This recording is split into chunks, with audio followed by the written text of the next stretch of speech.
Louisiana beer reviews. Here we are between 8:30 and 9 a.m. looking at Sand Island Lighthouse from Straight to Ale. All right. The southernmost point in Alabama, Sand Island. There's the lighthouse. German style ale.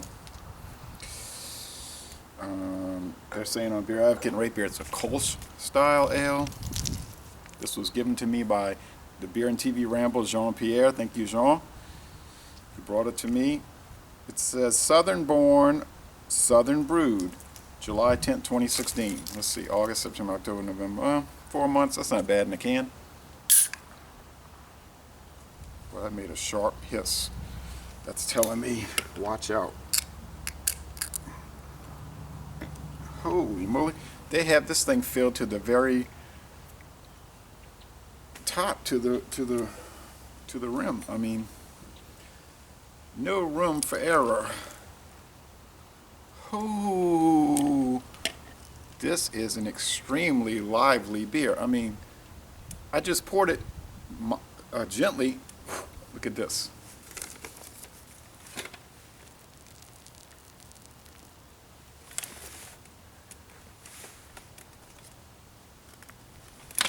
Incredible, incredible. There are extremely fierce bubbles everywhere. Now there's sediment throughout. This has to be bottle conditioned. There is fine particulate matter roiling about, and it's white. Okay, so a very light straw color. I wish the sun would get past those clouds. Go away, clouds, go away. Now the premier kolsches, I guess, are the Reisdorf and the Sooner from Germany itself, the home country. This is a nice bready aroma. Some cracker, some full barley in the nose. I mean, it's got a lot of character. 5.1% alcohol, 25 international bitterness units, according to Rate Beer and Beer Advocate. I'm not seeing anything on the company's website. Good on Beer Advocate, so they're saying a B with 18 reviews. 44 out of 100 on Rate Beer. They think it's bad.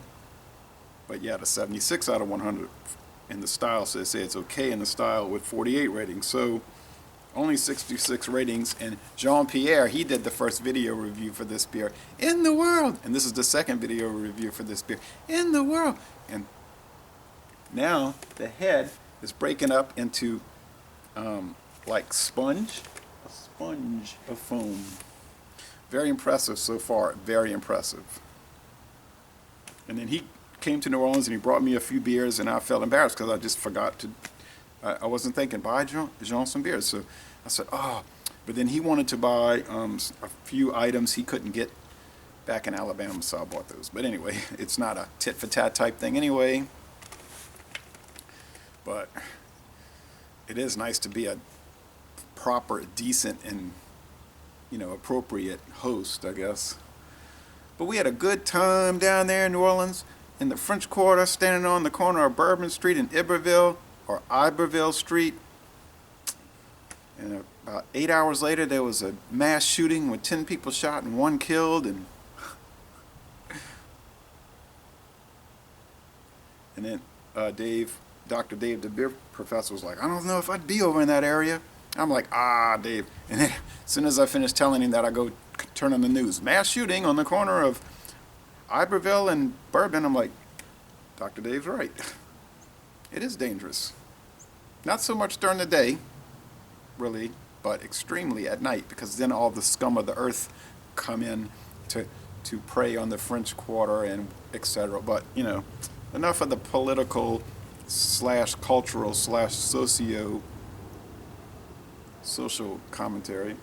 But literally that is what happened, so it is a fact. And his warning certainly rang true. Oh, you could just sit and smell this thing, this beer.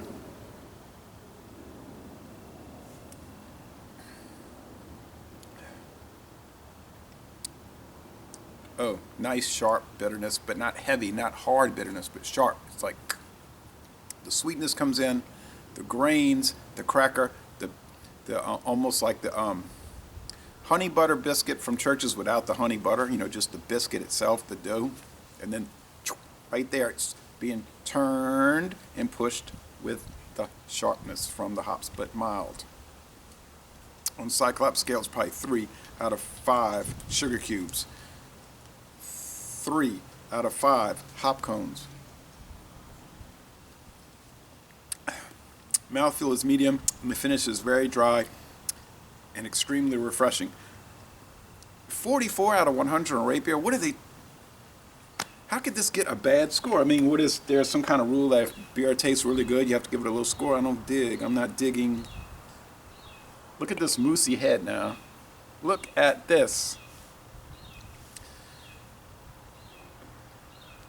They're wrong. And of course, once again, in the foam, you're going to get the bitterness is more evident in the foam. You can try that with any beer. I said that with Budweiser, and somebody's like, I'm going to go buy a Budweiser and pour it where there's a lot of foam. I'm going to try it, and you will notice that. But you're never going to get a moosey head like that with Budweiser. It's going to dissipate very quickly. Now with Miller High Life or Miller Genuine Draft, you're going to get that thick, stereotypical Miller Brewing Company head of foam. They're quite noted for their thick head of foam. All right. I'm sure I'll get a comment. Learn how to pour the beer, fool.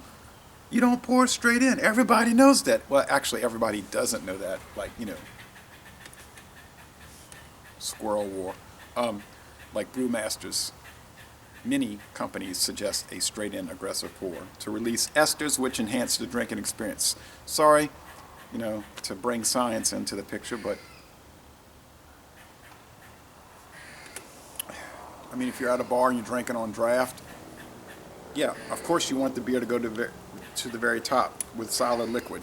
I mean, you're getting ripped off anyway with these high bar prices. You're going to pay way more than you would at your home.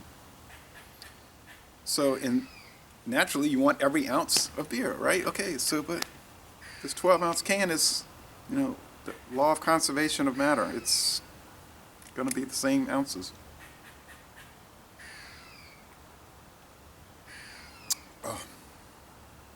Lemony, dynamite. I mean, some of these kolsch's are just a train wreck, these so-called kolsch's like that Canoe Paddler from Leinenkugels. Get out of here with that. That was Dull City, here we come. This one is not dull in any way, and it is not low quality in any way. I'm not in love with the can design. It's kind of cheap, but I mean, these companies are on a shoestring budget. They probably had to draw the label themselves. At least it's not one of these glued on labels. It's actually painted on the can. I was going to do a video about sort of the lowbrow quality of beer label designs, can and bottles. They tend to oftentimes be lowbrow and snarky. And I noticed kind of dipping into the wines, dessert wines, sherry, port, Madeira, Marsala, and then the hard liquor.